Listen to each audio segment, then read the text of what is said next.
Para pa rin po sa ating probinsya report, good news mga kakibat, nakatikim na ba kayo ng kalabasa ice cream at kalabasa sisig? Ano ang lasa nito? Tampok ngayon sa isinagawang cooking competition ng Samahan ng Kababaihan ng Barangay Silangan, Kabubuhayan, Nagkarolan, Laguna ang naturang pagkain.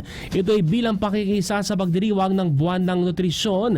Ay, nako, tignan na natin at naway nakatikim si Kevin Pamatmat. Kevin!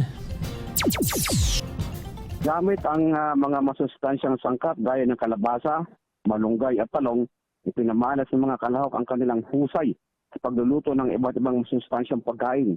Ayon kay Samahan President na Net Bagnuevo, layunin ng programa na hikayatin ang bawat pamilya na maghanda ng masustansyang pagkain at higit pang palakasin ang samahan ng mga kababaihan.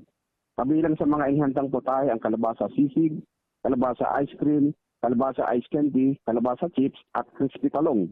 Nagwagi si Rachel Sarte at tumanggap ng 1,000 pesos na cash prize, habang consolation prize naman ang ginawad sa ibang pangkalahok. Sinagawa aktibidad sa temang nutrisyon ay mahalaga para sa kalusugan at kinabukasan ng bawat pamilya. Kevin Pamatmat, News Live. Maraming salamat sa report na yan, Kevin.